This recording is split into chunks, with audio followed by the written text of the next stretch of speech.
Bonjour et bienvenue pour une nouvelle vidéo. Alors aujourd'hui je vais vous parler de la foire du livre qui a eu lieu en novembre. Je sais, je suis très en retard, mais j'ai eu un nouvel iPhone, donc des vidéos de meilleure qualité ainsi qu'un petit trépied. Et donc voilà, ce sera plus net. À la foire du livre, je me suis acheté 6 bouquins, enfin l'intégrale aussi. Voilà. Et ils ont tous été dédicacés par les auteurs. Le premier livre que je vais vous présenter, c'est celui-ci, Blue de Florence Inkel. J'ai d'ailleurs commencé à le lire. En fait, c'est une dystopie. Ça parle d'un jeune homme qui s'appelle Silas. Et en fait, sa petite amie qui est morte d'un accident de voiture. Et sauf que dans ce monde, en fait, on n'a pas le droit d'être malheureux, on n'a pas le droit d'être triste, d'être désespéré, d'être en colère. Et si on fait des crises, on a une cellule d'éradiation de la douleur émotionnelle qui vient vous enlever la mémoire. Enfin, pas la mémoire des souvenirs, mais la douleur qui était associée à ces souvenirs, en fait. Et à chaque fois qu'on vous enlève la mémoire, on vous fait un point bleu sur le poignet. C'est pour ça que ça s'appelle Blue. Et c'est pour ça qu'on voit un poignet avec 3 points bleus. Et du coup, Silas, il y a été dans cette cellule d'irradiation. Et on ressent pas la douleur, en fait, on est toujours joyeux.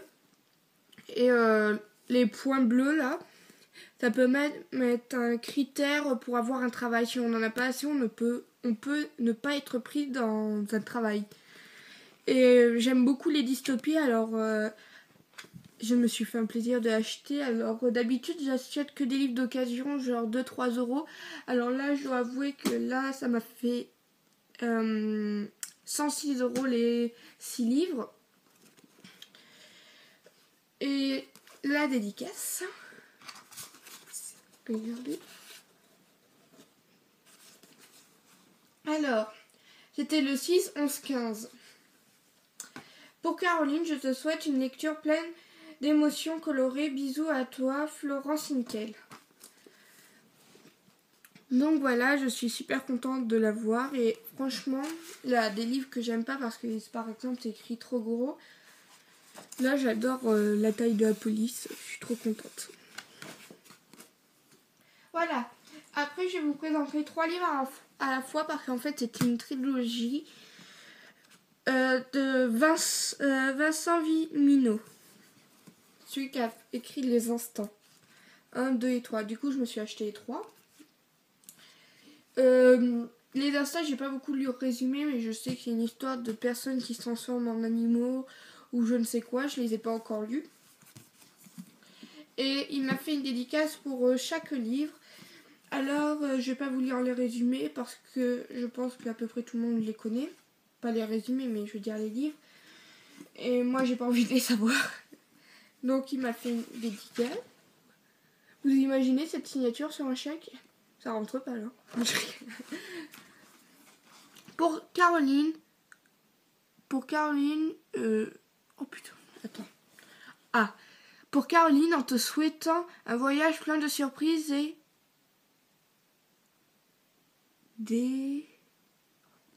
l'écriture des adultes, sérieux, j'y arrive pas.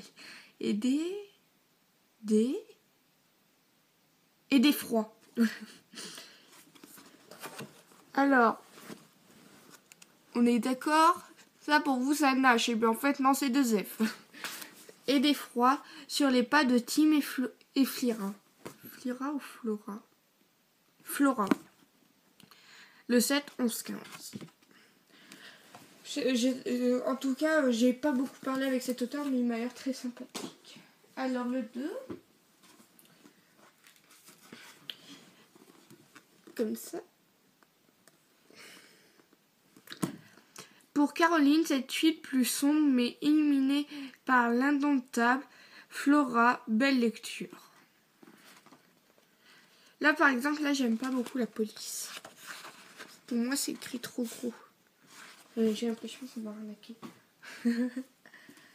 Après le 3.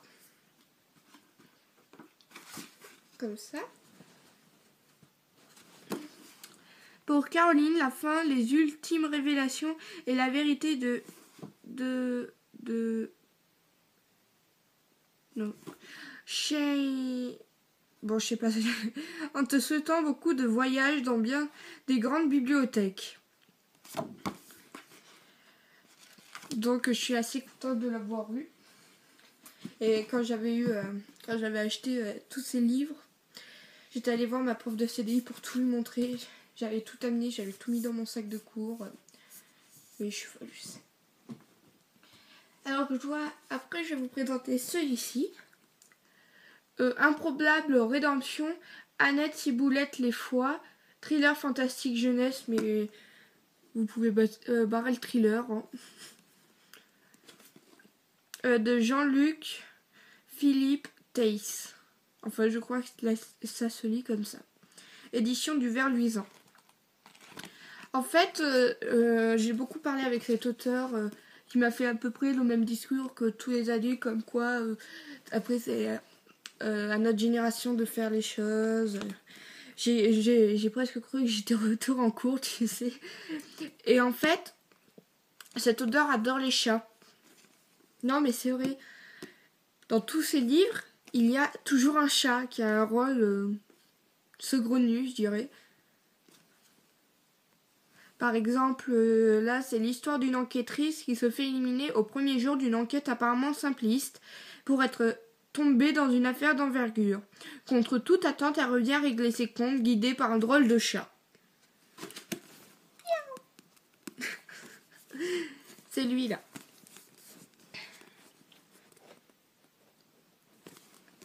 Ouais, des chats. Alors, la dédicace, c'est comme ça.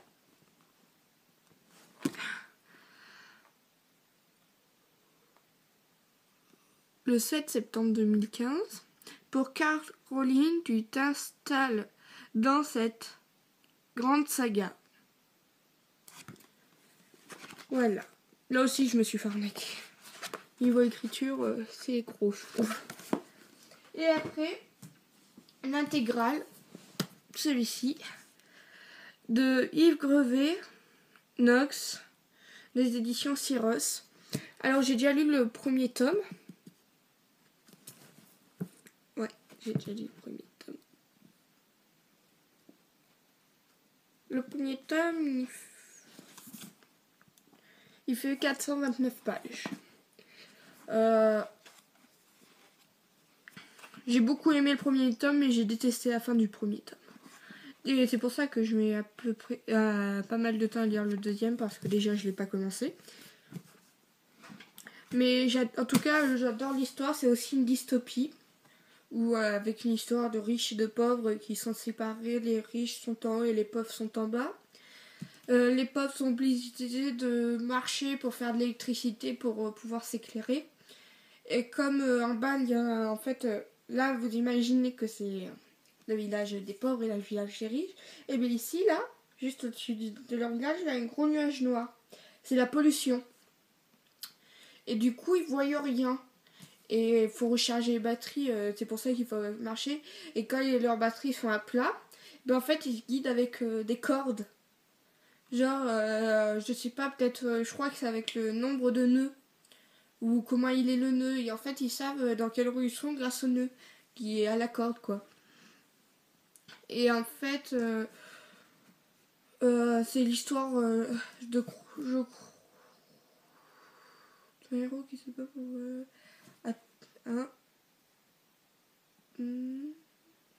Enfin, je crois qu'il y en a 4 ou 5 personnages principaux.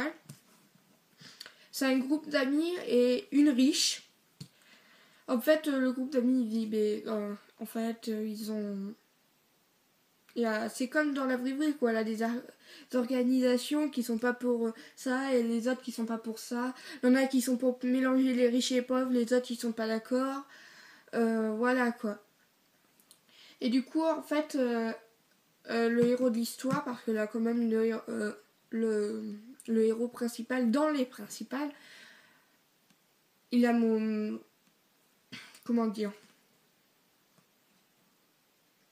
en fait, lui et ses amis n'ont pas les mêmes pensées. Enfin, les parents et ses parents n'ont pas les mêmes pensées. Du coup, en fait, au fil de l'histoire, soit ils vont... Enfin, je vais pas tout vous dire, mais au fil de l'histoire, soit ils vont se séparer à cause des différentes façons de penser des parents, ou soit ça va engendrer de nombreuses disputes, en fait. Et en fait, par exemple, le résumé, ça dit une jeune fille qui vit dans la lumière à la recherche de la femme qui l'a élevée. Un jour, elle descend dans la ville des pauvres et c'est interdit, elle n'a pas le droit. Parce que sinon, on pourrait soupçonner un pauvre qui l'a enlevé. Enfin, ce sera jamais un riche qui sera soupçonné, quoi. Et elle rencontre le héros qui l'aide, enfin, autant qu'il peut. Et voilà, je vais pas tout vous raconter. Et aussi, quand on est dans les pauvres, les femmes doivent rapidement trouver un mari pour se reproduire. Alors, je ne sais plus pourquoi, ça fait un petit moment que je l'ai lu. Mais en fait, le héros, il est amoureux d'une fille, sauf que cette fille veut pas coucher avec lui. Parce que, enfin, quand on est trop timide ou qu'elle n'est pas encore prête, vous voyez. Et du coup, les parents du héros veulent qu'il cherche une autre fille, sauf que lui, il n'est pas d'accord, il aime cette fille. Et là, son meilleur ami qui est à l'opposé de lui, enfin... Les parents du héros et les parents du meilleur ami ne s'entendent pas du tout, ils sont pas pour la même chose. Par exemple, les parents de l'ami du héros, si j'ai tout bien compris, c'est un peu une sorte de police, sauf que c'est un peu comme les SS et les SA de Hitler, toi. Ils frappent les gens, quoi.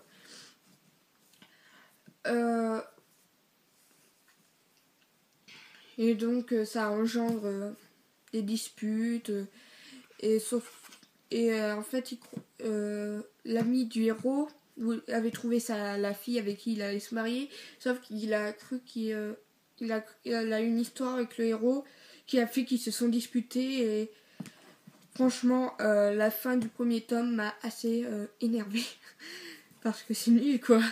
Comment on peut finir un premier tome comme ça, sérieux? Donc voilà, ça m'a un peu agacée, je dois avouer. Peut-être que vous connaissez plus les livres sous cette page-là.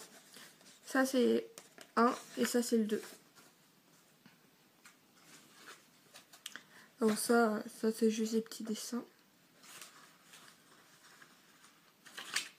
Attendez, je me perds.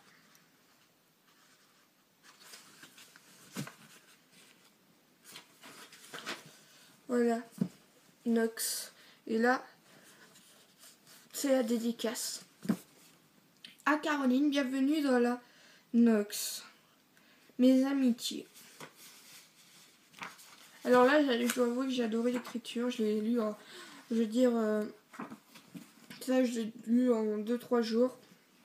L'écriture n'est ni trop grosse ni trop petite, c'est juste au milieu, enfin l'écriture que j'adore. Et donc, mais j'ai bien aimé quand même le premier tome. Hein.